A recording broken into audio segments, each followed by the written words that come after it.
Ah, legal. Então tá bom. Então eu passo para você a palavra, vou saio de tela, mas fico aqui nos bastidores te acompanhando. Você tem total liberdade aí de uso do tempo, como você preferir. Ao término eu volto aqui com você. Ok. Obrigado então, Jamierson. Quero mais uma vez cumprimentá-lo.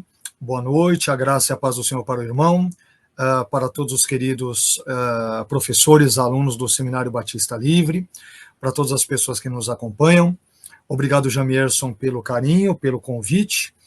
Espero que esse nosso encontro aqui seja produtivo, né? Espero, de alguma forma, tentar contribuir com esse tema que é Romanos 9 e sua melhor interpretação. Esse nome, né? Talvez ele pode soar um tanto quanto estranho, Romanos 9 e sua melhor interpretação. E aí nós podemos perguntar, né? A melhor interpretação segundo quem? Segundo calvinistas, segundo arminianos, segundo luteranos, segundo metodistas, segundo católicos, né? Segundo exatamente quem? Então, eu gostaria de inicialmente trazer aqui um breve apanhado para com os irmãos, diante de algumas questões relacionadas ao pano de fundo, aquilo que eu chamo, quando eu leciono matérias como panorama do Novo Testamento, e aí eu trabalho com os alunos aquilo que é chamado de dados de composição, aquele background, né, aquele pano de fundo, aquelas informações introdutórias que eu creio que serão bem úteis para nós tentarmos entender um pouquinho melhor Romanos 9. Então, vou começar com esse elemento introdutório e depois nós iremos para Romanos 9 em si. Bom, quando nós falamos sobre a epístola aos Romanos, primeiramente, nós temos que ver a questão da autoria. A carta aos Romanos, nós já descobrimos no capítulo 1 e versículo 1, que ela afirma ter sido escrita por Paulo, pelo apóstolo Paulo. E essa afirmação, de forma geral, ela não tem sido contestada, pelo menos não de forma séria. E aí também nós descobrimos, à medida em que nós avançamos a leitura da Epístola aos Romanos, que Tércio, ele, em Romanos 16, 22, no último capítulo de Romanos, Romanos tem 16 capítulos, um indivíduo chamado Tércio, ele é visto em Romanos 16, 22, como sendo o amanuense, ou o escriba de Paulo, isto é, quem escreveu as palavras de Paulo, que certamente acabou ditando-as para Tércio. Quanto ao local e à origem ali ao local de origem da epístola, a data em que ela teria sido escrita, isso é um tanto quanto controverso, né? Normalmente, Corinto, segundo os estudiosos, é a localidade mais provável da composição, da escrita de Romanos. Paulo, ele fica 3 meses ali na Grécia, conforme Atos, no capítulo 20, versículo 3. Ele deve ter ficado também em Corinto, conforme 2 aos Coríntios 13, versículos 1 e 10. E aí, Paulo, por exemplo, também recomenda uma mulher de Cencreia, que era, por sua vez, uma cidade vizinha a Corinto, ali no texto, no capítulo 16, versículos 1 e 2. Então, diante disso, nós descobrimos que o indivíduo chamado Gaio, que manda saudações ali em 16, 23, ele pode, por exemplo, ter sido o mesmo que Paulo batizou em Corinto, ali em 1 Coríntios, capítulo 1, versículo 4. Além do mais, o Erasto de 16, 23, ele também parece ser o mesmo de uma inscrição que fora encontrada em Corinto. De forma geral, normalmente os estudiosos entendem que Corinto pode ter sido a localidade mais adequada, mais correta para Paulo escrever a sua epístola. E aí, os destinatários de Romanos são cristãos, tanto judeus quanto gentios, né? Os estudiosos, como F.F. Bruce, por exemplo, dentre tantos outros, D.A. Carson, dentre outros, entendem que os destinatários da epístola aos Romanos são cristãos tanto judeus quanto cristãos gentios. Nós temos uma mescla, uma mistura, portanto, de destinatários. No que diz respeito à natureza e ao gênero da carta, né, de Romanos, os estudiosos normalmente têm classificado Romanos como sendo ou um memorando, uma carta chamada epidêtica, isto é uma carta retórica, né? Uma nota diplomática, uma carta protréptica, exortativa, ou também um ensaio epistolar. Tem esses nomes todos estranhos, dentre outros, né? Que os estudiosos dão para classificar a Epístola aos Romanos. E Romanos, talvez ao que tudo indique, parece ser, na verdade, mais uma carta-tratado, que, por sua vez, busca apresentar um argumento teológico, ou uma série de argumentos teológicos ao longo aí dos seus 16 capítulos. Em termos dos seus propósitos, pessoal, poderemos nos perguntar aqui, por que Paulo, afinal de contas, ele escreveu esse tratado teológico justamente a Roma? Talvez possamos divisar aqui dois propósitos principais. Primeiramente, Paulo parece ter escrito a Epístola aos Romanos, primeiro, para atender às circunstâncias e necessidades do próprio apóstolo Paulo, as próprias necessidades dele, né, de orientação para aquela comunidade mista de cristãos, tanto judeus quanto gentios, e em segundo lugar, ele parece ter sido, né, Romanos parece ter sido escrita também com o propósito de atender às circunstâncias e necessidades da própria comunidade cristã em Roma. Nós temos alguns outros pontos aqui nessa epístola, mas por razão obviamente, de tempo, né, não dá para nós entrarmos em todos esses assuntos, mas me permitam divisar aqui mais uma vez um breve esboço de Romanos. Nós temos a introdução no capítulo 1 e versículos 1 a 17, temos o tema do Evangelho como a justiça de Deus mediante a fé, no capítulo 1, versículo 18 até o capítulo 4 e versículo 25, temos depois o Evangelho como o poder de Deus para a salvação, capítulo 5, versículo 1 e até o capítulo 8, versículo 39, o Evangelho e Israel, que é o que diz respeito à nossa fala de hoje, entre o capítulo 9, versículo 1 até o capítulo 11, versículo 36. Em penúltimo lugar, o Evangelho e a transformação da vida, no capítulo 12, versículo 1 até o capítulo 15, versículo 13. E, por fim, a conclusão da epístola, no capítulo 15, versículo 14, até o capítulo 16, versículo 27. E entre os temas teológicos principais, né, pessoal, para nós terminarmos essa introdução bem breve, nós temos, evidentemente, o tema da justificação pela fé e também a história da salvação e dos dois povos, né, judeu e gentil, dentro dessa história, digamos, da salvação. E a partir disso é que eu quero trabalhar algumas breves questões com vocês acerca de Romanos 9, esse tema que nos foi proposto, Romanos 9 e a sua melhor interpretação. É claro que com esse tema, né, pessoal, Romanos 9 e a sua melhor interpretação, nós não queremos dizer que somos melhores exegetas, melhores hermeneutas ou melhores intérpretes do que aqueles teólogos, exegetas, hermeneutas, biblistas, enfim, cristãos, pastores ou leigos que tenham, eventualmente, uma interpretação distinta da nossa.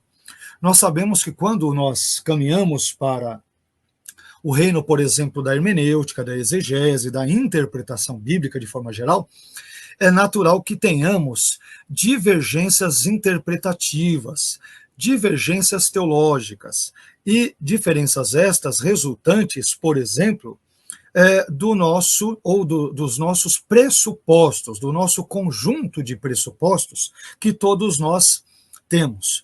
Então, de novo, com esse tema, quando falamos sobre a melhor interpretação, claro que é o tema que nos foi sugerido, não estamos com isso, de forma alguma queremos dizer que a nossa leitura é melhor do que a de todas as demais pessoas que, obviamente, também têm a sua perspectiva acerca desse texto. Não, é apenas a nossa abordagem quanto a Romanos 9, que não está isenta de erros, que não é superior às outras abordagens, mas é a nossa, né? No caso aqui a minha, a partir da minha leitura particular de Romanos 9, que eu quero agora compartilhar com vocês em alguns outros minutos aqui adiante. Bom, quando nós falamos sobre Romanos no capítulo 9, nós sabemos que Romanos 9, ele desempenha um papel particularmente importante, relevante, especial no debate bíblico-teológico, sobretudo, especialmente, ali nos entraves, vez por outra percebidos, entre calvinistas e arminianos. Então, Romanos 9 é um desses capítulos da Bíblia, é uma dessas perícopes, uma dessas passagens bíblicas que, de fato, acaba sendo ali a espinha dorsal e que vai fomentar toda essa discussão. Então, tendo isso em mente, me permitam falar algumas coisas aqui com vocês nesse sentido. Bom, como que, por exemplo, obviamente vocês sabem que, como o nosso querido professor e o diretor do Seminário Batista Livre, Jamierson, mencionou, o Seminário Batista Livre ele tem uma perspectiva mais voltada para o arminianismo, embora, evidentemente, seja um seminário ali, um seminário teológico que abrace pessoas de forma interconfessional ou interdenominacional. Mas ele tem uma característica, digamos que mais, nesse aspecto soteriológico, por exemplo, ele tem uma perspectiva mais arminiana. Então, diante disso, é evidente que eu, também, muitos de vocês devem, claro, nos conhecer, também temos uma perspectiva arminiana sobre isso. Mas antes de nós mesmos falarmos sobre o que nós entendemos desse texto, é importante darmos pelo menos uma voz, ainda que geral, é claro, para aqueles que discordam de nós quanto à sua compreensão do teor de Romanos 9 em geral. Por exemplo, o teólogo americano John Piper, ele vai dizer o seguinte, abre aspas, que Romanos 9 é como um tigre que sai por aí devorando os defensores do livre-arbítrio. Uma crítica, né? Obviamente aí a todos aqueles que não são, no caso, calvinistas, como eu ou você que me assiste que é arminiano. Então, Piper vai dizer que Romanos 9, dentro da sua exegese calvinista, é como um tigre que devora os defensores do livre-arbítrio. Em outras palavras, a exegese calvinista de Romanos 9, ela acaba com qualquer leitura, digamos que arminiana ou não calvinista do texto, o que é, obviamente, isso não é verdade. Aliás, quando nós falamos sobre Romanos 9, pessoal, é importante lembrarmos que nos primeiros séculos da igreja, especialmente nos primeiros 4 séculos antes do surgimento, do nascimento de Agostinho de Hipona, importante pai da igreja, nós não vemos de forma alguma vestígios que sejam de uma interpretação que seria chamada de calvinista. Nós não encontramos isto em nenhum dos pais da igreja. Quem vai começar com isso será Agostinho de Hipona, e assim ele acaba desbravando esse caminho e influenciando, né, os demais pais da igreja e aqueles que o sucederão, pastores, bispos, teólogos, cristãos e assim por diante. Então, só para sabermos, a ideia de que Romanos 9 ensina a dupla predestinação a partir de uma perspectiva calvinista, é claro, ela não é encontrada nos escritos dos pais da igreja ao longo dos primeiros 4 séculos, ou seja, quase meio milênio, e nós não temos vestígio de calvinismo na interpretação exegese tanto dos pais gregos, isto é, que falam ou escrevem grego, ou pais latinos que falam ou escrevem latim, especialmente nos primeiros 4 séculos, né?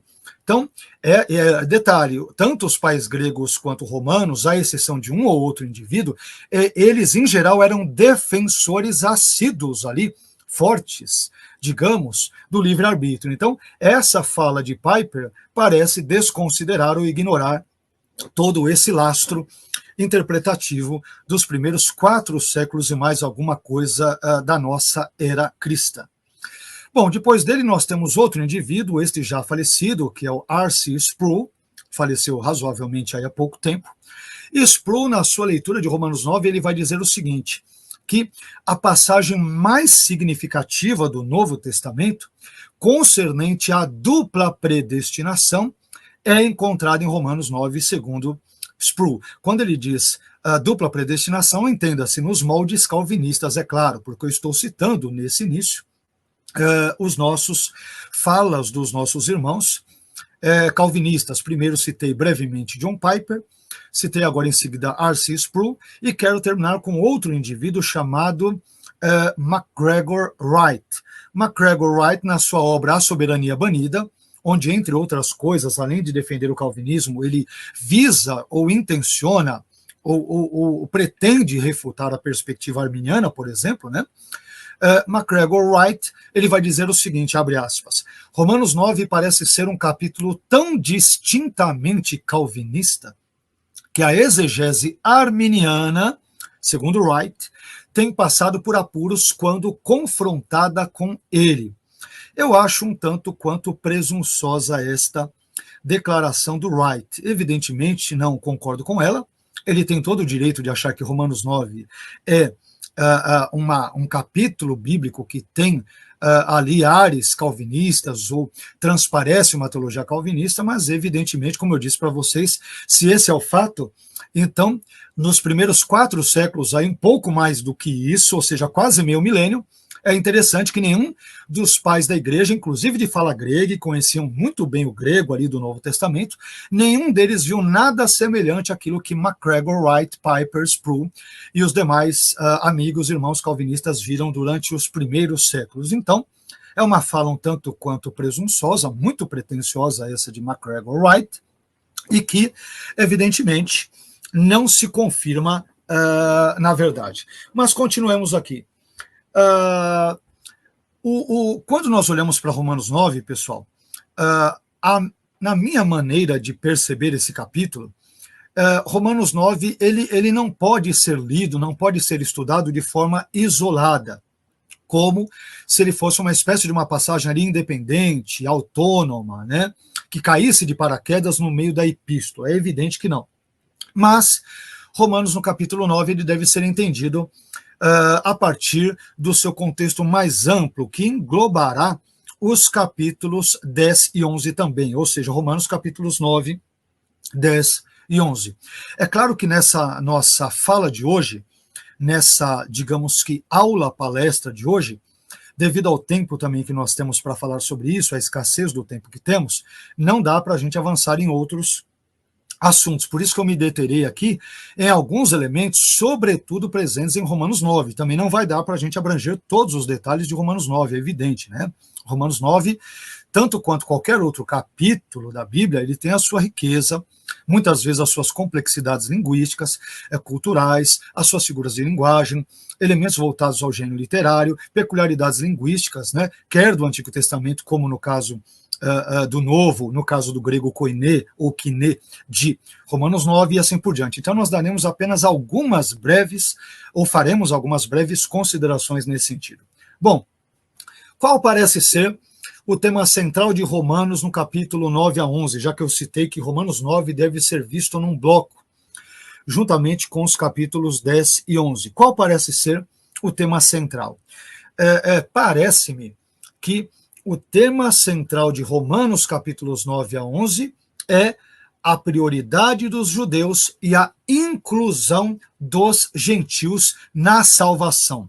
A prioridade dos judeus, é por isso que Paulo vai dizer, já no capítulo 1, que ele não se envergonha do evangelho de Cristo, porque ele é o poder de Deus para a salvação de todo o que crê.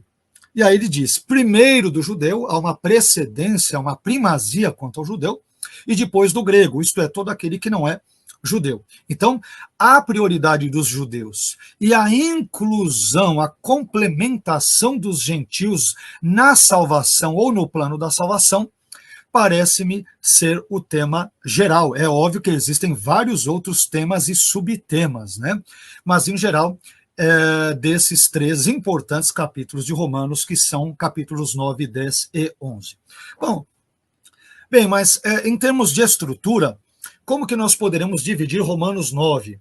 E aí nós vamos trabalhar algumas coisas agora dentro da estrutura que nós elaboramos aqui para Romanos 9, que nós vemos, né, em Romanos 9. Bom, eu entendo que em termos estruturais, Romanos 9, ele pode ser organizado pelo menos em 5 blocos ou 5 sessões. A primeira delas envolve o capítulo 9, versículos 1 a 5, e que trata do seguinte tema: a preocupação de Paulo com os seus parentes segundo a carne, isto é, com os judeus. Um segundo bloco ou sessão envolve o capítulo 9, versículos 6 a 13, e que trata ali do caráter soberano de Deus em suas escolhas. Um terceiro bloco ou sessão envolve o capítulo 9, nos versículos 14 a 24, e trata do direito soberano de Deus de escolher pessoas para o serviço e de incluir os gentios em seu plano. O quarto e penúltimo bloco ou sessão, ele envolve o capítulo 9, os versículos 25 a 29, e trabalha o tema da confirmação profética do propósito de Deus. E, por fim, o quinto e último bloco ou sessão de Romanos 9, a meu ver, é o capítulo 9, versículos 30 a 33, que trata sobre o motivo do tropeço de Israel. Por que Israel tropeçou no seu relacionamento com Deus? E isso, por exemplo, deixou Paulo triste, que envolve agora, na verdade, a primeira sessão de Romanos 9, capítulo 9, versículos 1 a 5. Então, nesta primeira sessão, pessoal, Romanos 9, versículos 1 a 5, Paulo, ele diz que sente grande tristeza e contínua dor no seu coração, Romanos 9, 2, por quê? E ele, inclusive, deseja ser separado de Cristo, ali a palavra separado é a palavra grega anátema, né? Que muitos estudiosos entendem que significa o seguinte: ele deseja até mesmo ser amaldiçoado com a perda da salvação, digamos, né? Sendo isso hipotético, por causa da separação de Cristo, devido àquilo que está acontecendo com seus irmãos, que são parentes segundo a carne, ou seja, ele está triste por causa dos judeus. Está triste ali, digamos que por causa do Israel étnico, né? Ele fala, os meus parentes segundo a carne, ou seja, katassarka, de acordo com a carne. Calvinistas como John Murray e William Hendrickson, entre outros, eles vão dizer o seguinte, que essa separação de Cristo, que Paulo deseja, inclusive ali em Romanos 9, no versículo 2, ela seria impossível uma vez que ela entraria em choque, é evidente, com a doutrina calvinista da perseverança dos santos, que é o item P da Tulip, não é isso?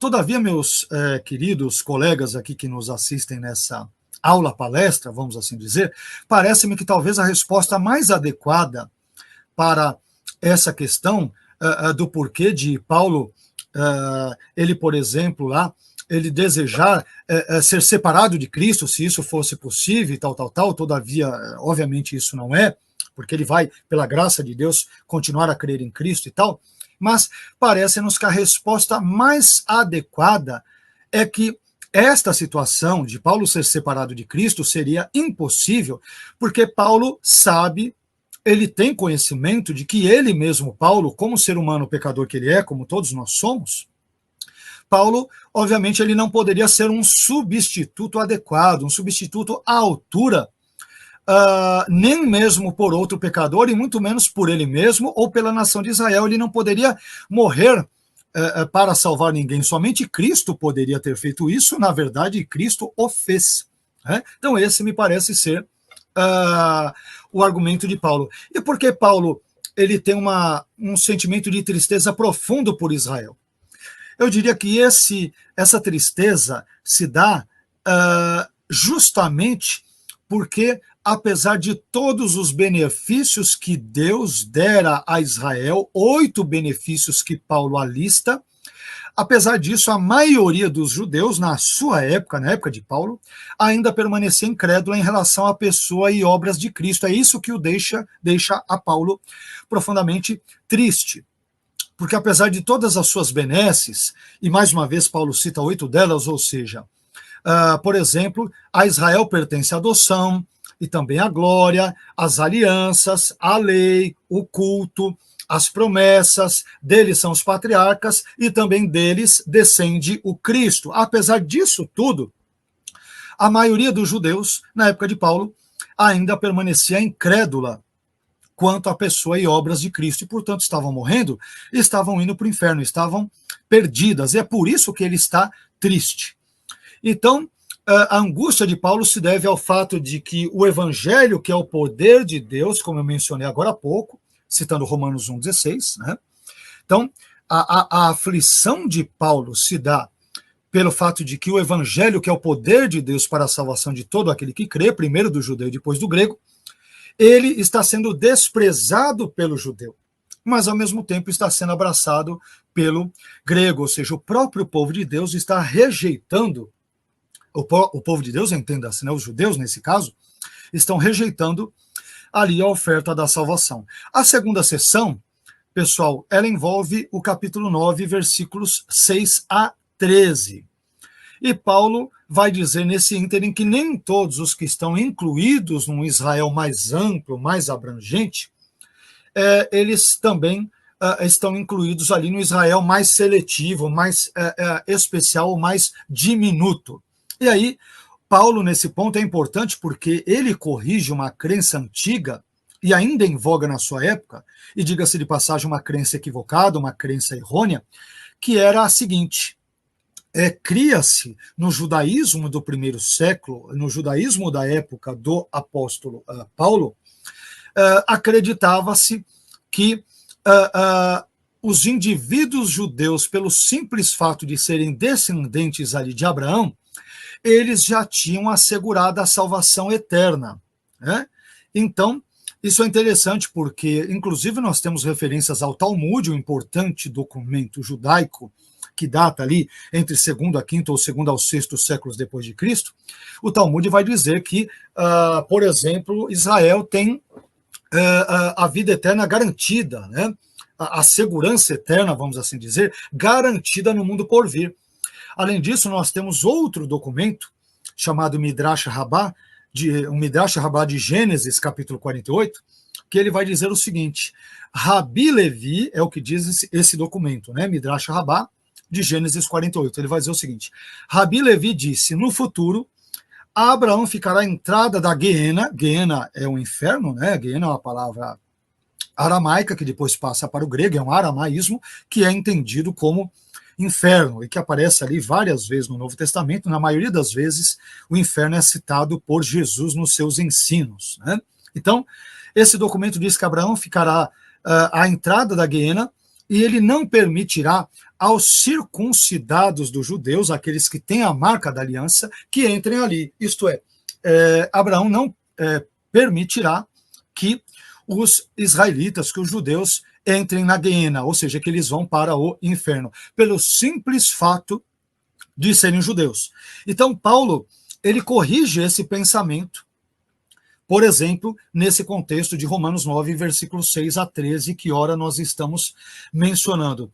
Então, de forma geral, o propósito de Paulo em Romanos 9 é afirmar o direito soberano de Deus em escolher qualquer indivíduo ou grupo para o serviço, sem que, ao mesmo tempo, Deus tenha a obrigação, e evidentemente Deus não tem obrigação nenhuma, né, de escolher tais indivíduos para a salvação.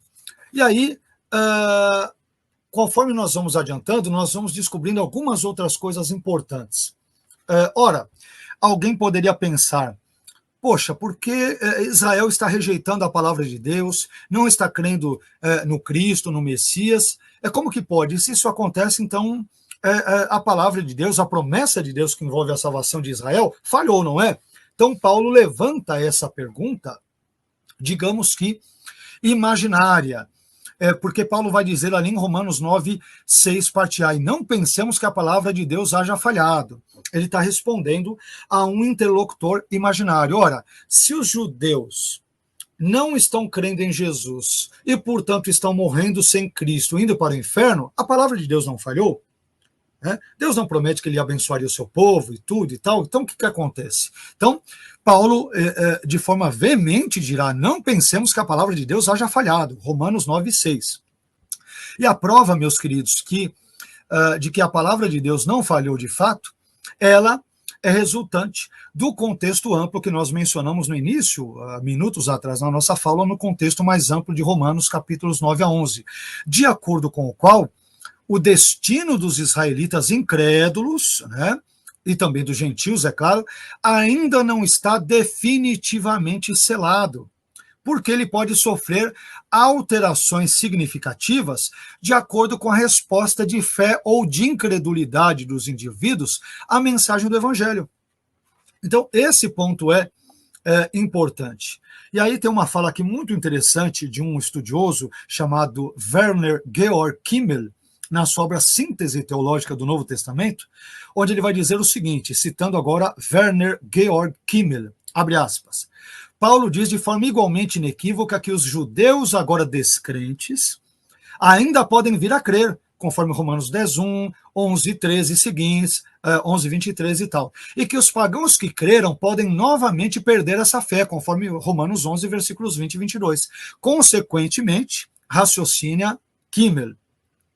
Consequentemente, esses capítulos 9 a 11 da Carta aos Romanos não falam de decisões tomadas definitivamente por Deus a respeito da sorte da humanidade, que é o discurso do Piper, do Sproul, ali do MacGregor Wright, de outros calvinistas que eles dizem que está muito claro no texto e que muitos estudiosos, na verdade, a maioria dos estudiosos de Romanos, e particularmente de Romanos 9, não tem a leitura contemporaneamente calvinista desse texto. Tá? E aqui, me permitam, eu não estou fazendo uma conjectura, eu estou afirmando, a maioria dos estudiosos, biblistas, exegetas, intérpretes de Romanos, como um todo, não entendem Romanos 9 no sentido calvinista, o que depõe totalmente a fala de Piper e outros, né? Piper, que acha que Romanos 9, a interpretação calvinista de Romanos 9 é um tigre, né? MacGregor Wright, que diz que a interpretação arminiana tem passado apuros e tal. Pois bem, a maioria esmagadora dos estudiosos, hermeneutas, comentaristas de Romanos, não tem a leitura tipicamente calvinista desse texto, tá? Bom, mas aí nós temos... agora nós podemos chegar a uma outra questão importante, que é uma das questões centrais para nós entendermos, por exemplo, Romanos 9. Qual é? Abraão, pessoal, Abraão teve 2 filhos, Isaque e Ismael, correto? Mas Deus, ele, por exemplo, ele resolveu escolher soberanamente apenas, nesse caso, Isaque, para os seus propósitos, conforme Romanos 9:7. E aí, da mesma forma, Rebeca, esposa de Isaque, ela teve 2 filhos, Esaú e Jacó. Mas Deus decidiu soberanamente escolher somente Jacó e rejeitar, por sua vez, Esaú, não no que tange a salvação, mas com propósitos históricos salvíficos, né, ou histórico-redentivos. Então, já adiantei esse ponto, mas, então, que tipo de escolha nós temos aqui? Ou, talvez para sermos mais precisos e mais incisivos, mais diretos, para que ou com que propósito Deus escolheu Isaque e Jacó, ao mesmo tempo em que rejeitou Ismael e Esaú. Bom, os nossos irmãos e amigos calvinistas, como, por exemplo, Martin Lloyd Jones, eu vou citar aqui Lloyd Jones e o próprio Calvino, Lloyd Jones, ele vai interpretar a conhecida frase amei Jacó e aborreci Esaú, de Romanos 9:13, da seguinte forma: Jacó é o salvo, ao passo que Esaú é descrito como profano. E aí Lloyd Jones ele vai citar Hebreus capítulo 12, versículo 16. Além de Lloyd Jones, nós temos também Calvino. Calvino, nas suas Institutas, no livro 3º, capítulo 22 e parágrafo 6º, ele dirá o seguinte, por exemplo, sobre Romanos 9:13, abre aspas, não devemos duvidar de que Jacó foi incorporado a Cristo para ser companheiro dos anjos na vida celestial. Jacó é, pois, eleito, e Esaú rejeitado. E são diferenciados pela predestinação de Deus aqueles entre os quais não existia diferença alguma quanto aos méritos. Em outras palavras, Calvino está dizendo, Deus escolheu Jacó para a salvação, e ele foi para o céu, e Esaú, Deus o preteriu, ele é um réprobo, ele é um rejeitado, e, portanto, ele foi para o inferno. Todavia, o texto não está falando sobre isso. Né?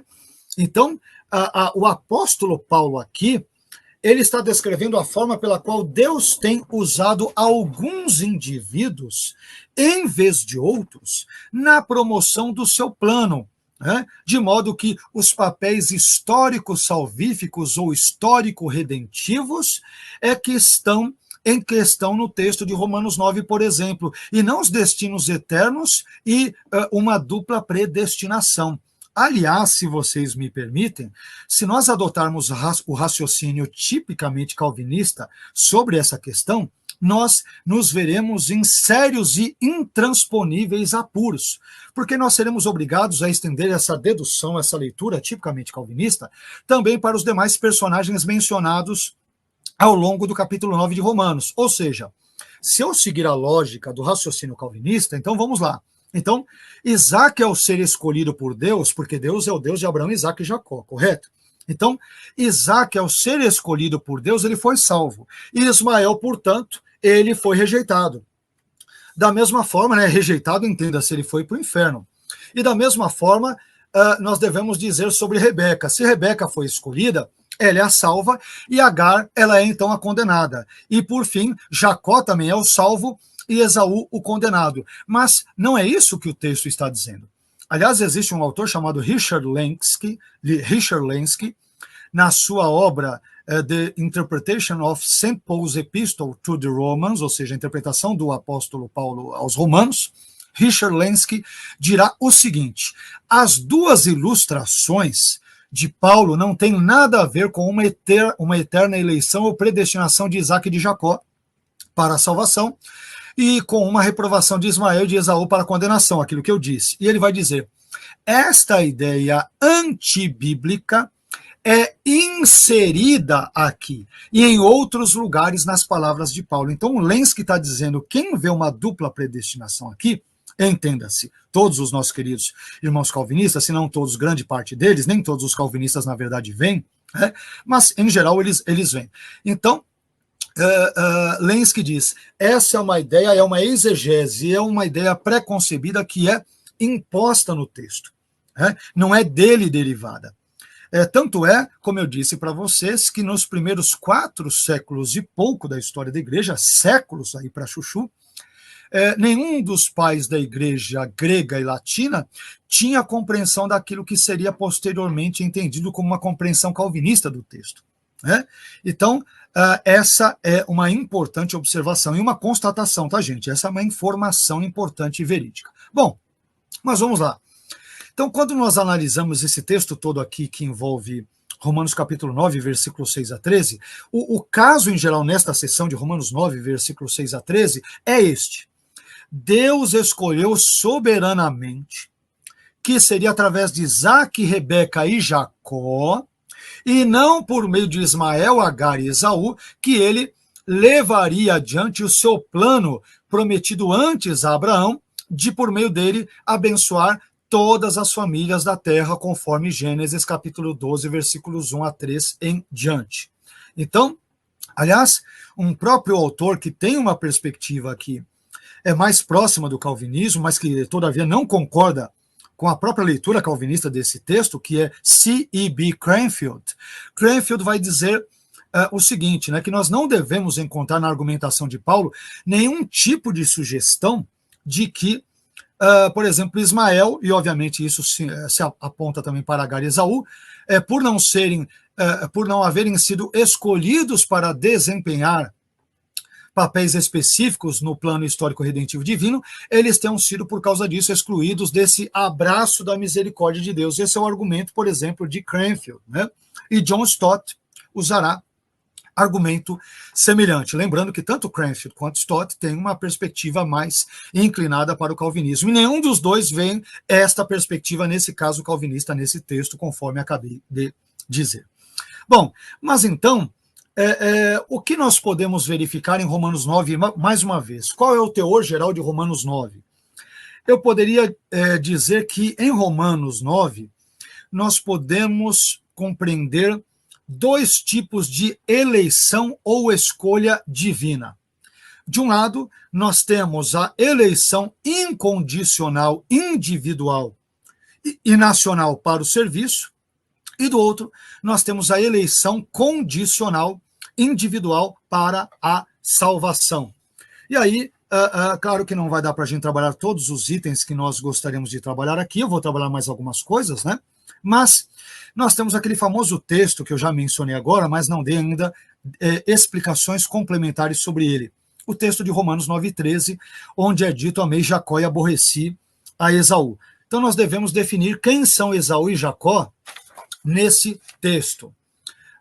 Eu entendo que Jacó e Esaú, em Romanos 9,13, eles se referem tanto, né, essas nomenclaturas, Jacó e Esaú, são termos que se referem tanto a indivíduos quanto a povos. Né? Num primeiro momento, nós devemos dizer que quando Paulo cita em Romanos 9,13, amei Jacó, aborreci Esaú e tal, ele está citando particularmente Malaquias capítulo 1, versículos 1 a 4.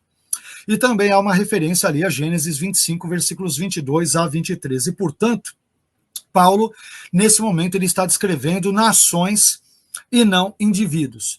Mas, num segundo momento, também devemos observar que o enunciado bíblico, o maior servirá ao menor, outro detalhe importante, em Romanos 9,12, um versículo anterior, isso é dito com uma certa frequência, essa expressão maior servirá ao menor, de Romanos 9,12, ela não se aplica às pessoas de Esaú e Jacó, uma vez que a Bíblia jamais retrata o indivíduo Esaú servindo ao indivíduo Jacó. Por outro lado, nós vemos que os descendentes de Esaú, chamados edomitas, e mais adiante no contexto neotestamentário serão chamados de idumeus, por outro lado, os descendentes de Esaú, os edomitas, eles são, por sua vez, descritos como escravos ou servos de Israel ou de Judá. Então, os seus descendentes de Esaú, os edomitas, servem Israel ou Judá. Mas o indivíduo Esaú nunca é retratado na Bíblia, nesse caso, como nós vimos ali, servindo, né, o outro indivíduo. Né? Então, nós não vemos esse elemento nas Escrituras. Então, só que cabe outra observação aqui, que é a seguinte: não é correto também dizer que Jacó e Esaú representam apenas nações, apenas povos, como em geral arminianos, né, e outros que não são calvinistas muitas vezes acabam ensinando. Como se, por exemplo, as nações de Israel e de Edom, por exemplo, não tivessem nenhum tipo de vínculo, nenhum tipo de liga, nenhum tipo de relacionamento, né, com as pessoas dos indivíduos Jacó e Esaú, de forma geral. E como se não fossem, por exemplo, provenientes deles, né, tanto Israel proveniente de Jacó e Edom de Esaú. E por isso, talvez, é uma sugestão, a melhor maneira de entender Esaú e Jacó em Romanos 9,13, levando-se em consideração todo o contexto do capítulo 9, e mais precisamente os versículos 7 a 13, seja vê-los simultaneamente como antropônimos e epônimos, né? Então, os nomes Jacó e Esaú referem-se tanto aos indivíduos, Jacó e Esaú, portanto, são antropônimos, como também referem-se aos povos deles derivados, ao povo de Israel, que vem de Jacó, e depois ao povo de Edom, que vem de Esaú. Esta talvez seja uma leitura adequada que eu sugiro aqui. Além disso, nós temos outro elemento interessante que envolve o verbo odiar, né? Que normalmente é um dos assuntos bem debatidos aqui de Romanos 9, quando é dito que Deus ama Jacó, mas ele aborrece ou odeia Esaú. Ora, quando a gente fala sobre odiar no contexto do Antigo Oriente Médio ou do Antigo Oriente Próximo, nós temos que entender que odiar é uma hipérbole que transmite o sentido de amar menos. Em outros termos, com essa frase, amei Jacó e aborreci Esaú, Deus simplesmente estava dizendo o seguinte: olha, eu preferi o caçula no lugar do mais velho, ou em vez do mais velho. Ou, em termos ainda mais específicos, essa expressão odiei, ela refere-se ao sentido de que Esaú não foi feito o terceiro patriarca. Ou seja, não é o Deus de Abraão, Isaque e Esaú. Ele é o Deus de Abraão, Isaque e Jacó. Ele não foi feito o terceiro patriarca na linha sucessória dentro do propósito histórico redentivo divino. E não a questão do afeto, porque Deus não tivesse nenhum tipo de amor ou algo do gênero para com ele. Aliás, o verbo grego missel, que é odiar ou aborrecer, que aparece em Romanos 9,13, ele também ocorre na Septuaginta, que é a tradução grega do texto hebraico, na Septuaginta de Gênesis 29, 31, onde é dito que Leia era odiada, miseitai, por Jacó. Expressão esta que, na verdade, é esclarecida pelo versículo anterior. Será que Jacó odiava Leia? Que história é essa? Ele casou com ela, mas a odiava? Não. O Gênesis 29 e 30 esclarece o sentido. Olha o que o texto diz. Diz lá que Jacó amou Raquel mais do que a Leia. Dentro do regime de concubinato, Jacó ele se relaciona com Raquel e Leia, ambas são as suas esposas, mas ele tem um amor e uma afeição maiores por Raquel do que Leia. Não é que ele odiasse a Leia, mas na linguagem do Antigo Oriente Médio, a ideia é essa, o verbo que, por exemplo, na Septuaginta aparece como missel, ali o verbo odiar ou aborrecer, que é um semitismo, é um hebraísmo, é uma maneira de pensar tipicamente judaica, que não deve ser entendida, evidentemente, ao pé da letra.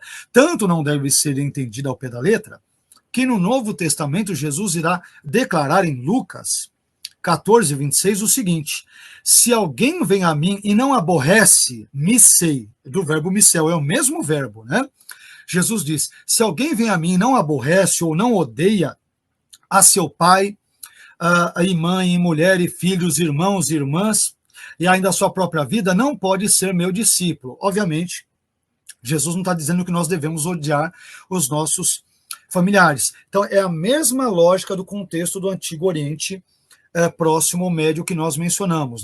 Devemos amar a Deus acima de todas as coisas e pessoas, incluindo maridos, esposas, filhos, parentes e tudo, mas não quer dizer que devemos odiá-los, É uma forma de expressão semítica e, mais precisamente, hebraica, que não tem nada a ver com a reprovação, como os calvinistas, em geral, infelizmente, compreendem ou mal compreendem esse texto. Quer dizer, amei Jacó e o elegi incondicionalmente para a salvação, e odiei Esaú, e o reprovei, e ele foi para o inferno. O texto não diz isso.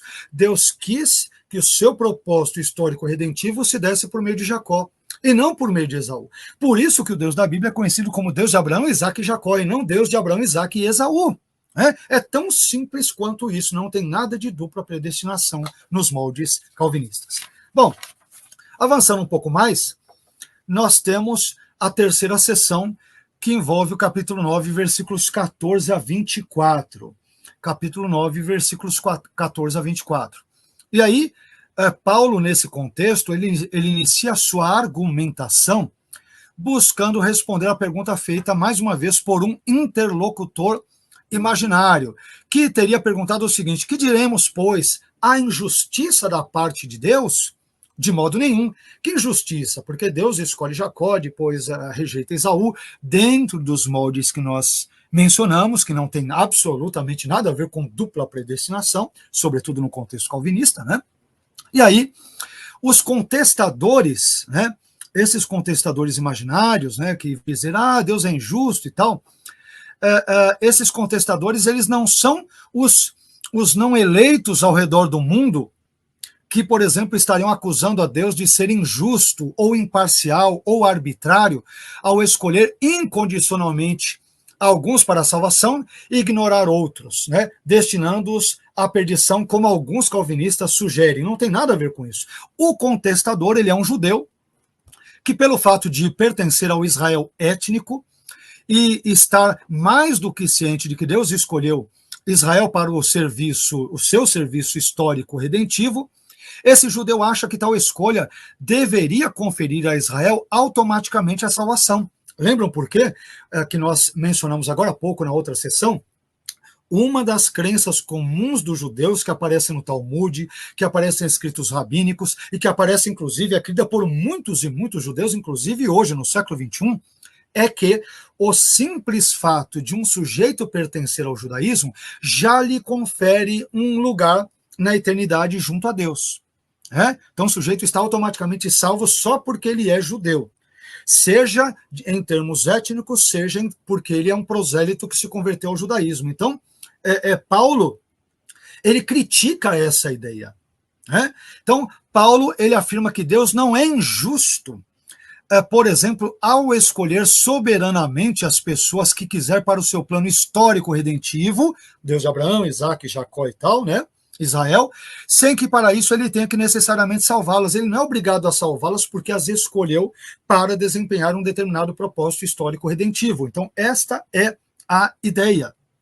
E aí, nós temos alguns outros elementos que são bem interessantes. E eu quero citar aqui outro estudioso, ele é arminiano também. Aliás, a obra dele deveria ser traduzida para o português, tá? Olha aqui uma dica aí para as editoras, a obra do Jack Cottrell. Jack Cottrell, o comentário dele aos Romanos, um calhamaço que é muito bom. Infelizmente, ainda não foi traduzido para o português. É um senhor comentário, uma senhora exegese de Romanos, por um estudioso, hoje ele já está bem velhinho, que é o Jack Cottrell. Gosto muito dele, tudo que ele escreve. Temos algumas obras dele publicadas pela editora Reflexão, né? E o Jack Cottrell, ele é um estudioso que ele é elogiado inclusive por calvinistas, como Wayne Grudem e outros. Mas, infelizmente, ele não é muito conhecido no Brasil. É uma pena. É uma pena. Mas olha o que o Jack Cottrell vai dizer no seu comentário sobre Romanos, ali na coleção The College Press NIV Commentary. Olha o que ele diz. Eu vou selecionar alguns trechos. Paulo simplesmente declara que Deus tem o direito de escolher quem ele quiser usar para os seus propósitos, quer eles sejam salvos ou não. O assunto é a eleição para o serviço e não para a salvação. Pulando algumas linhas, Cottrell vai dizer que tal pessoa não tem que ser salva para servir aos propósitos redentores de Deus é perfeitamente ilustrado pelo faraó, sobre quem Deus teve misericórdia ao escolhê-lo para um papel vital em seu plano, mas quem, ao mesmo tempo, foi endurecido para que ele pudesse cumprir aquele papel. De modo semelhante, arremata Cottrell, Deus escolhe a nação de Israel para o seu grande propósito redentor, e ele os usa para isso mesmo, apesar de muitos indivíduos judeus, como o faraó, estarem endurecidos, né? Não só, estou dizendo com isso que Cottrell não está dizendo que o faraó é um judeu, ele está dizendo assim como o exemplo de faraó, tá?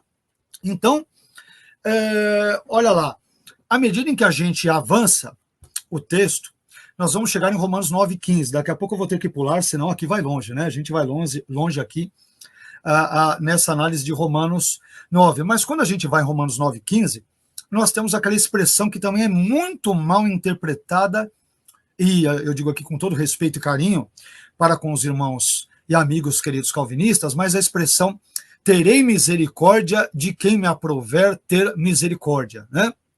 Ora, esse termo ele é importante, porque essa expressão, terei misericórdia de quem me aprouver ter misericórdia e compadecer-me-ei de quem eu quiser me compadecer, de quem eu quiser ter compaixão, Romanos 9,15, essa expressão não se refere à salvação, né?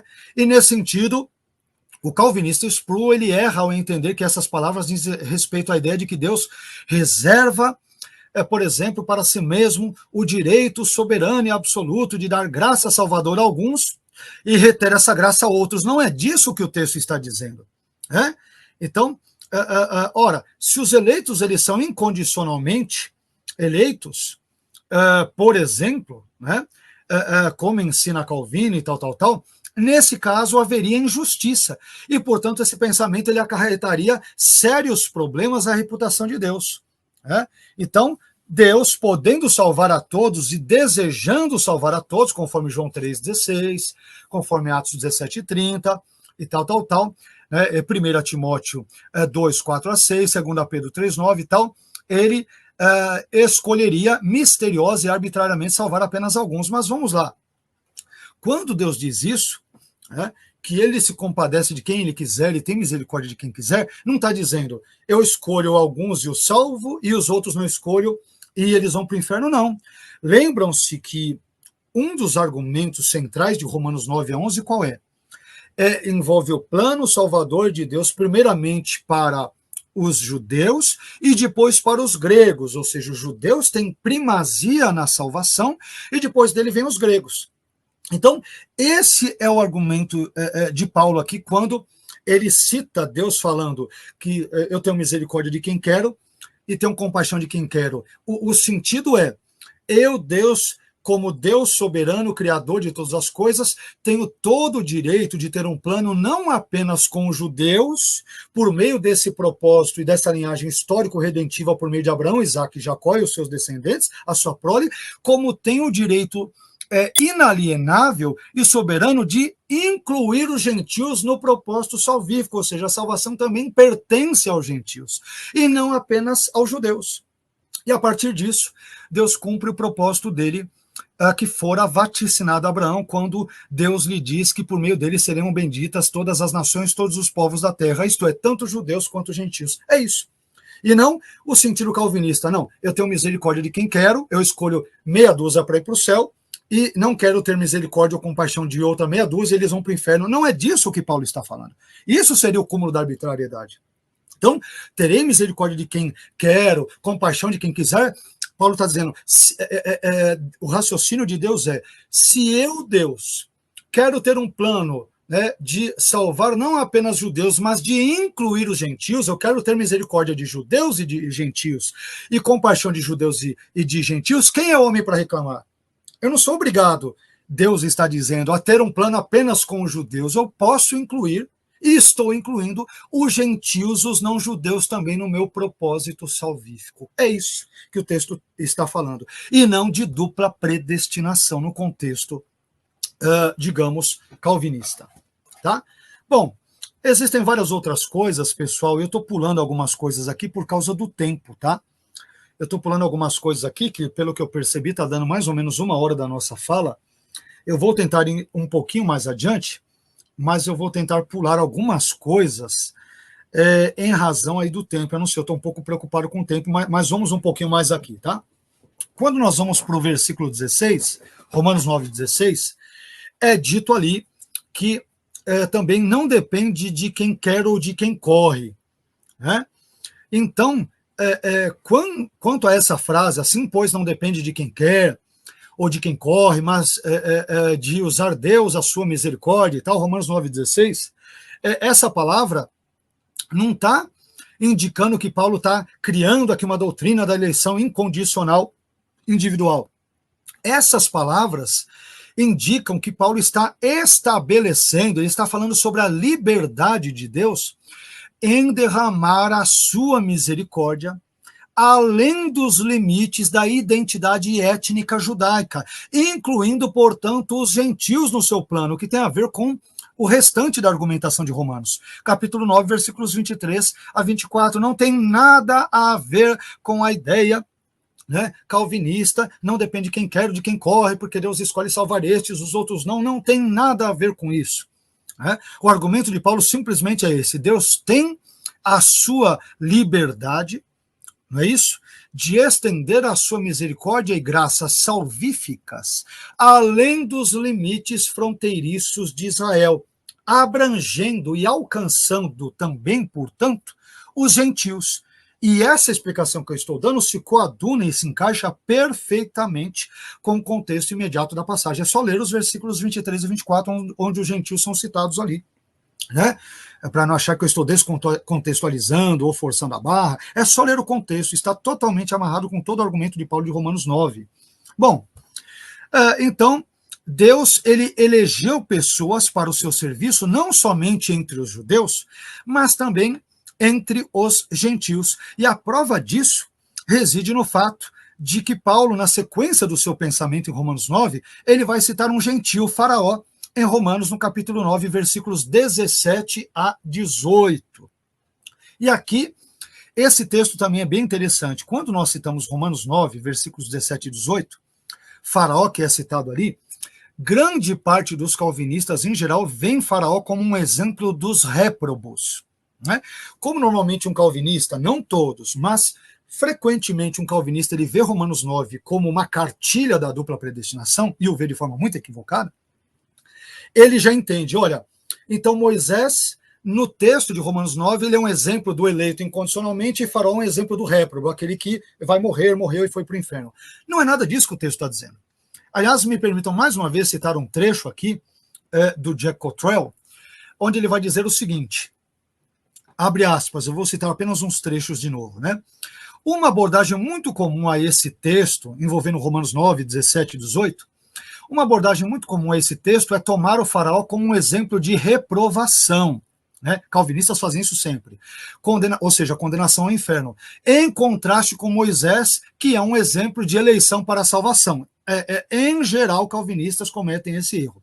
Mas olha o argumento final de Cottrell. Moisés não é introduzido aqui, no texto de Romanos 9, 17, 18 em diante, como objeto de eleição, quer para o serviço ou para a salvação. Moisés é simplesmente aquele a quem Deus falou a declaração em Romanos 9,15. E ele não está sendo usado como exemplo de qualquer coisa. Assim, não é adequado falar de um contraste entre Moisés e Faraó. Esse é o caso.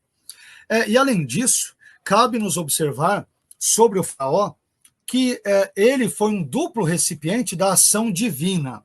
Olha só, normalmente Faraó é citado, é comentado por, sobretudo, teólogos, exegetas, biblistas calvinistas, comentaristas, comentários calvinistas, como exemplo de reprovação, como Cottrell muito bem colocou. E olha como isso é uma interpretação absurda, que não faz menor sentido de acordo com o contexto de Romanos. E eu vou ler para vocês se certificarem disso, para não acharem que eu estou aqui cometendo uma exegese ou uma falácia. Olha só, Faraó, ele é citado em Romanos 9 como um recipiente da ação divina, né? Um duplo recipiente da ação divina. Então, primeiro, por um lado, Faraó é levantado por Deus para que o seu nome, o nome de Deus, fosse anunciado em toda a terra. É só você pegar Romanos 9,17 e comparar com Êxodo 9,16.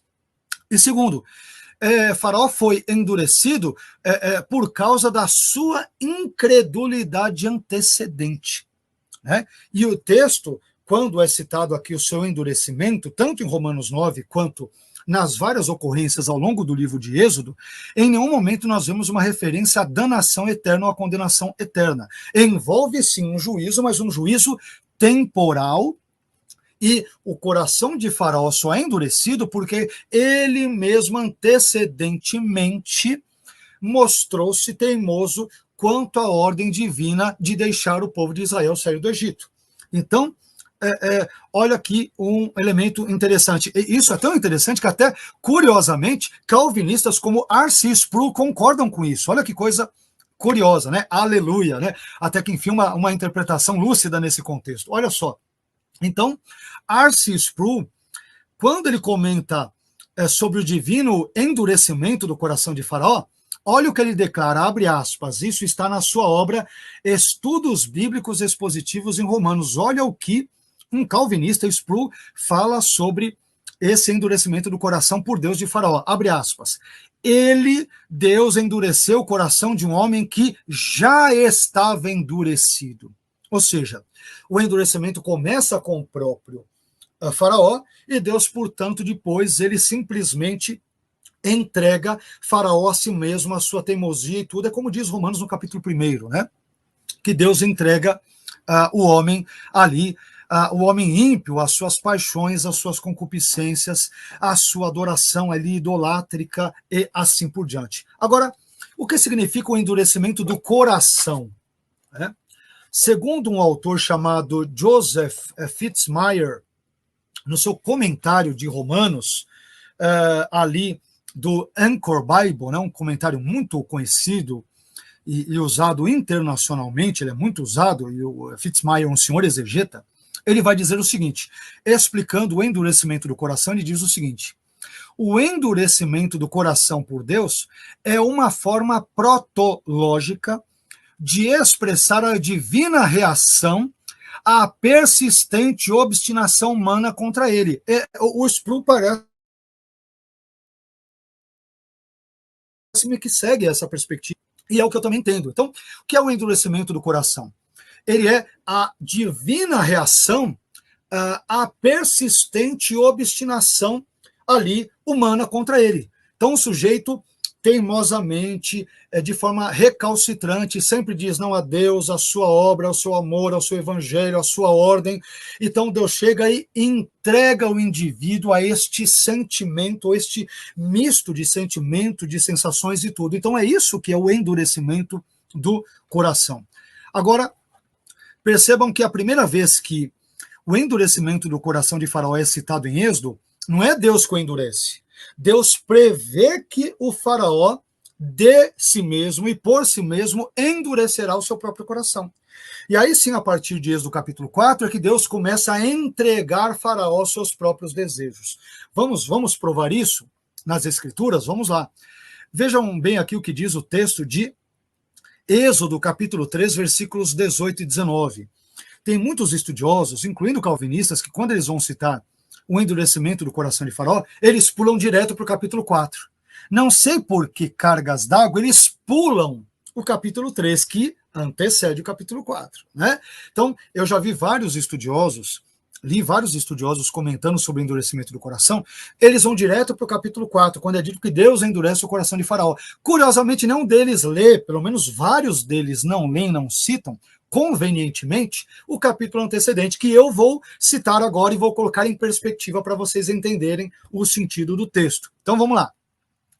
Êxodo capítulo 3, versículos 18 e 19, diz o seguinte: e ouvirão a tua voz, né, Deus falando para Moisés, e irás com os anciãos de Israel ao rei do Egito e lhe dirás: o Senhor, o Deus dos hebreus, nos encontrou. Agora, pois, deixa-nos ir caminho de 3 dias para o deserto, a fim de que sacrifiquemos ao Senhor nosso Deus. Versículo 19, Êxodo 3, 19. Preste bem atenção ao que diz o texto. Deus diz: eu sei, porém, a expressão hebraica aniadat, eu sei ou eu conheço, porém, diz Deus, que o rei do Egito não vos deixará ir. Isso parte do rei do Egito, né, do faraó. Né? Não vos deixará ir, se não for obrigado por mão forte. Êxodo capítulo 3, versículos 18 e 19. Então, essa declaração exodiana, ela nos mostra que a atitude obstinada de Faraó de não deixar Israel sair do Egito nasce inicialmente nele mesmo. E só depois, então, devido à sua teimosia persistente e reiterada, ela é ratificada por Deus. Então, Deus o entrega aos seus desejos pecaminosos quando prevê, porque Deus diz em Êxodo 3, 18 e 19, eu sei, porém, eu conheço. É óbvio que ali não aparece o verbo grego prognosco, ou algo equivalente, mesmo porque ali o texto é hebraico, né? Aniadati, mas a ideia, Deus está dizendo, eu prevejo, né? Eu já sei que Faraó agirá assim, assim, assado. E como que Deus sabe se as ações de Faraó ainda são futuras, não ocorreram? Porque ele é onisciente. Por isso que eu digo que ali você tem uma referência clara à presciência, apesar do termo presciência e correlato não aparecer. Mas Deus diz, eu sei que Faraó não vos deixará ir, parafraseando o texto, depois de 1, 2, 3, 4, 5, 7 ou 9 pragas, mas apenas depois de 10 pragas. E é por isso que Deus envia estas pragas. Bem, mas eu vou pular aqui, existem outros elementos aqui, pessoal, eu vou pular, tá? Em razão do tempo. Eu quero chegar agora em outro ponto aqui, que envolve os chamados vasos ali para honra, os vasos para desonra, não é isso? Que são citados também em Romanos 9, 21. Veja bem, ou não tem o oleiro poder sobre o barro para da mesma massa fazer um vaso para honra e outro para desonra? E aí, depois vai ser citado vasos da ira, em Romanos 9, 22, e por fim, vasos de misericórdia, em Romanos 9, 23. Bom, quando fala aqui da massa, né, que Deus não tem o poder da mesma massa, ali no versículo 21, que massa é esta a qual Paulo está se referindo? Que massa é ela? Bom, essa massa não diz respeito à humanidade de pecadores em geral, como pensavam, por exemplo, Lutero, outros autores como Geoffrey Wilson, William Hendrickson, todos eles calvinistas, né? E assim por diante. Essa massa, então, não diz respeito à humanidade de pecadores em geral, mas se refere antes a Israel. E, portanto, a liberdade soberana que Deus tem de escolher e utilizar Israel para realizar o seu propósito, tal como estabelecido desde a antiga aliança.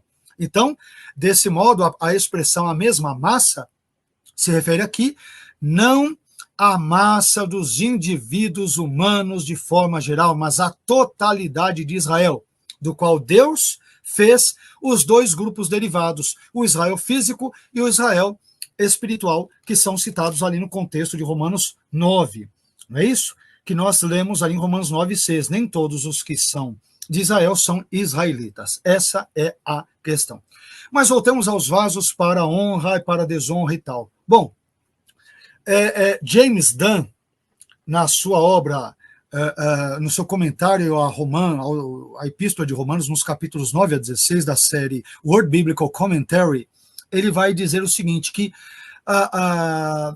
um vaso altamente decorado, que enfeita o palácio de um rei, representa os vasos de honra, enquanto que um vaso sanitário, por exemplo, presente em um lar mais humilde, ele retrata os vasos para desonra, citando Romanos 9:21.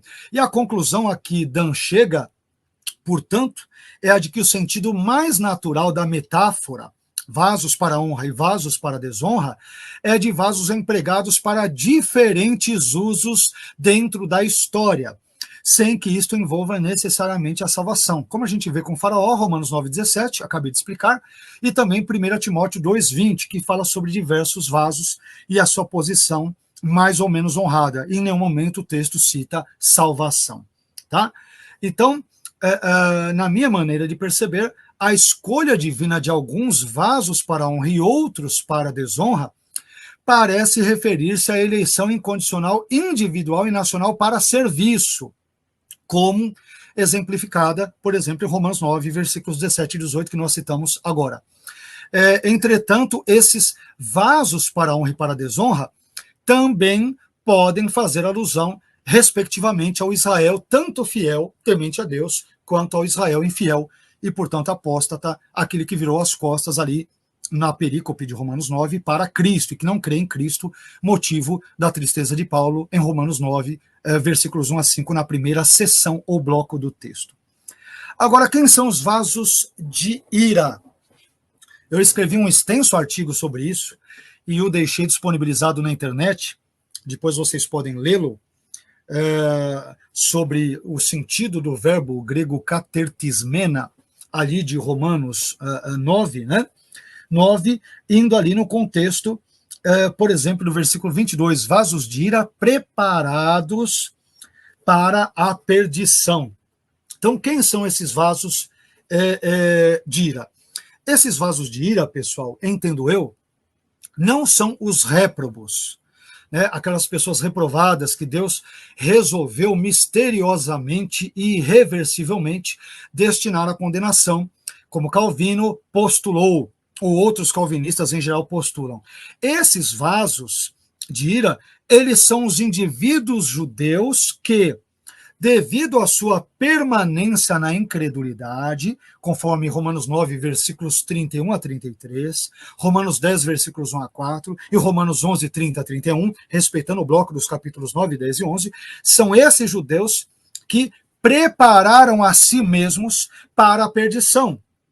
Condição esta, todavia, que é totalmente irreversível, desde que tais judeus, por meio da graça, evidentemente, exerçam a fé salvadora em Cristo. Que essa condição é reversível se vê por Romanos capítulo 1, versículo 16, Romanos 10, 1 e Romanos 11, versículos 11 a 14 e versículo 23. Tanto é verdade que essa ideia de que Deus escolheu incondicionalmente um e reprovou o outro, e ele não pode mais se salvar, tanto é verdade que isso não é bíblico, que em Romanos capítulo 10, olha o que Paulo diz.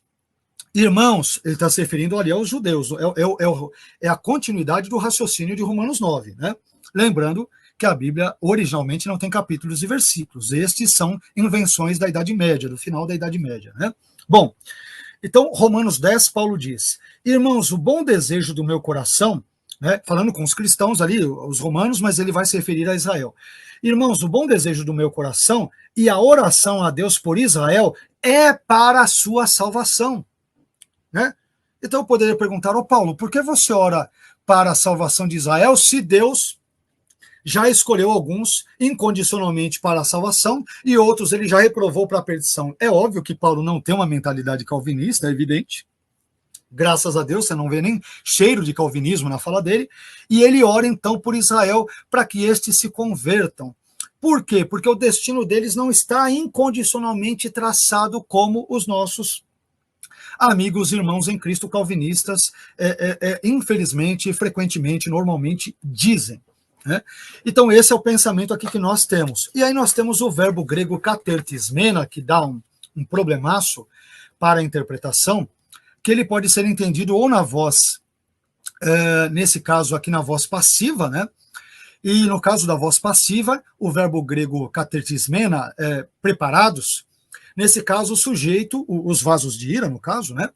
Eles apenas sofrem passivamente a ação do verbo. Então a tradução melhor seria tendo sido preparados para a perdição, ou seja, Deus os preparou. Eles foram preparados por Deus para a perdição.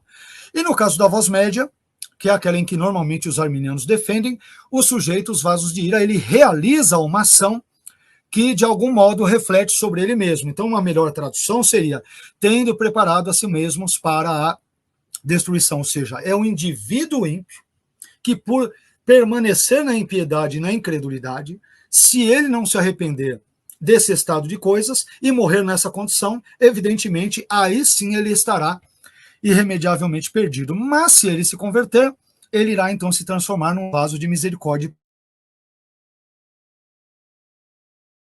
Portanto, tá? Então, esse é o ponto que nós temos. Vários estudiosos defendem essa perspectiva que eu trago aqui. Vocês podem depois consultar o meu artigo na internet sobre, é só vocês digitarem depois no Google, né? Romanos 9, 22, vai lá, voz média, vocês vão achar o artigo inteiro, tal, podem usar. Deve ter ali mais ou menos umas 13 páginas, alguma coisa aí, 14, com farta bibliografia que vocês poderão usar. Então, aqui cabe mais uma vez um ponto importante. A epístola aos Romanos, de uma forma geral, deixa claro em algumas das suas passagens que a ira divina, por exemplo, esses vasos de ira, que calvinistas entendem, são vasos de ira porque Deus soberanamente, e eu diria arbitrariamente, não quis salvá-los, e é por isso que eles vão para a ira. Só que quando você lê Romanos, a epístola aos Romanos como um todo, ela refuta essa explicação calvinista. Quer ver só? Existem várias passagens ali da epístola aos Romanos que deixa claro que a ira divina é sempre consequência exclusiva do pecado humano e não de uma ação arbitrária de Deus. Não dá para a gente ler essas passagens, só vou citá-las, mas você pode confirmar na sua casa, Romanos capítulo 1, versículo 18, Romanos capítulo 2, versículo 5 a 8, e também Romanos 3, versículo 5 a 6. Então, esse é o ponto. Existem outras coisas, mas eu não tenho tempo aqui para mencioná-las, né? E eu quero agora entrar em alguns outros elementos, caminhando quase que para o final da nossa aula de hoje, né? Então, eu quero só mais uma vez lembrá-los, esse ponto é muito importante, que é o seguinte: as condições de vasos de ira de Romanos 9, 22 e vasos de misericórdia, ali em Romanos 9, versículos 23 e 24, não são imutáveis e definitivas. Isso significa dizer, portanto, que se os vasos de misericórdia não permanecerem firmes na fé, eles se tornarão vasos de ira, conforme Romanos 11, versículos 20 a 22. E os vasos de ira, por sua vez, se abandonarem a sua incredulidade e crerem, eles se tornarão vasos de misericórdia, conforme Romanos 10, versículos 1 a 4 e Romanos 11, 23. Percebam que eu estou levando em consideração não só Romanos 9, mas também o capítulo 10 e 11, trechos, né, pessoal, porque nós não temos tempo hábil para entrarmos em todos os detalhes. Bom, depois nós temos a quarta seção, que aparece em Romanos 9, versículos 25 a 29, né? A quarta e penúltima seção ali de Romanos 9, 25 a 29, que fala sobre a confirmação profética do propósito de Deus. Aqui nesse ponto, Paulo não adiciona nenhum conteúdo novo ao seu argumento, mas ele vai continuar o seu argumento dentre os gentios, conforme aparece no versículo anterior a essa sessão, que é Romanos 9, 24. Então, Paulo cita os profetas Oséias, nos versículos 25 e 26, ele está citando Oséias 2, 23 e Oséias 1, 10, e cita Isaías nos versículos 27 a 29 de Romanos 9, né, quando ele cita Isaías 10, versículos 22 e 23, e Isaías 1, 9. E Paulo relaciona as promessas de restauração feitas a Israel aos gentios, vendo-as como provas do propósito divino de incluí-los em seu plano salvífico, isto é, incluir também os gentios, neste caso, o que fica claro ao longo desta epístola. E por fim, estou caminhando para o final, nós temos a quinta e última sessão de Romanos 9, que é Romanos 9, versículos 30 a 33, passagem esta que vai nos trazer o motivo do tropeço de Israel. Né? Percebam que Paulo começa Romanos 9, versículos 1 a 5, dizendo que ele está muito triste. Por quê? Porque apesar dos 8 privilégios que Deus dera a Israel, os seus parentes, segundo a carne, os judeus, eles estão morrendo, estão indo para o inferno porque eles são incrédulos e não creem em Cristo. Enquanto que, ao mesmo tempo, os gentios que não foram os alvos iniciais do plano de Deus são incluídos nisso, e é por isso que Deus tem misericórdia de quem quer, compaixão de quem quer. Ele tem compaixão não só de judeus, mas também de gentios. Isso, eu creio que a gente argumentou, ficou bem claro, né?